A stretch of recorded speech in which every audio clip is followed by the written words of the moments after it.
Hey everybody, welcome back to the Print 3D channel. Today is October 21st, and that means day 294 of the 3DP 365 project.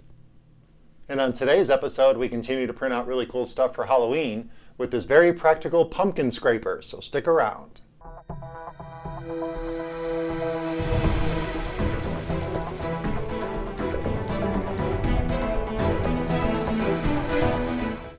Hey everybody, welcome back, and thank you for joining me here for day 294 of the 3DP 365 project.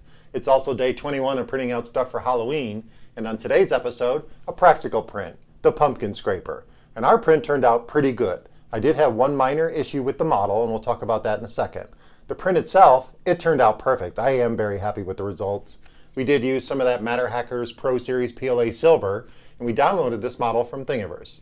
And once I had it downloaded, I sent it over to Simplify 3D for slicing. And that's where I discovered my first little issue. And we'll talk about that in a second. The settings for this, because it's going to be a used tool, it's something that's very practical, and we're going to be using this to scrape out the insides of our pumpkins. So I used 4 perimeters, 20% infill, 3 top layers, and 3 top layers and 3 bottom layers. And we ran this out at 40 millimeters per second. I did also scale this up to 125% of the actual size, because when I measured it in Simplify 3D, I didn't think it was going to be big enough for my larger hands. But it needs to be big enough for everybody's hands, so this is a pretty good size at 125% scale. And it only takes about 2.5 hours to print.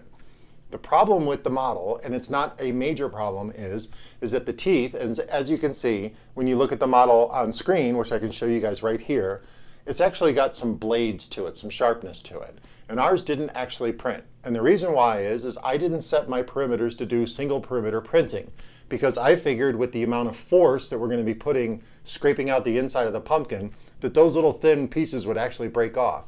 And when you slice it in Simplify 3D and you use the single perimeter extrusion method, they actually print these separately. It'll come back and print these after it prints everything else, which is really weird, but it is a part of Simplify 3D's using single perimeter walls.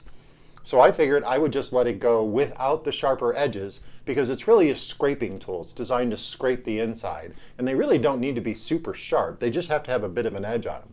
And these guys do have a bit of an edge. It did print out with a bit of an edge there. And with all the settings I have, this is a very, very sturdy tool. So I can't wait to use it when we start doing our pumpkins and we start doing our pumpkin carving.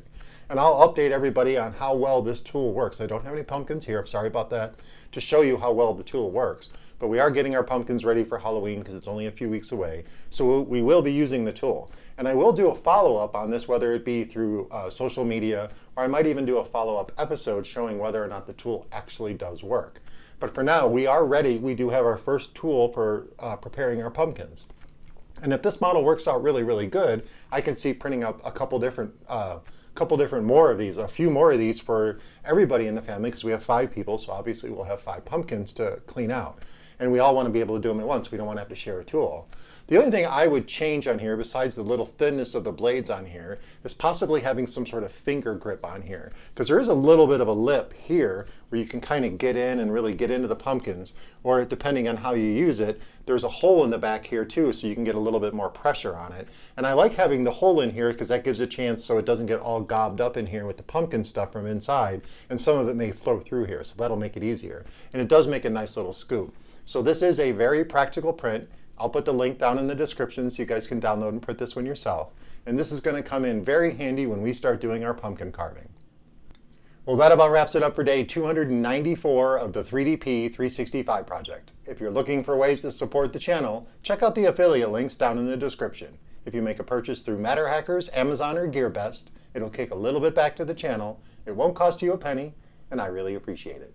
And of course, don't forget to subscribe to the channel, comment, like, and share those videos, and I'll see you guys tomorrow for more cool Halloween prints.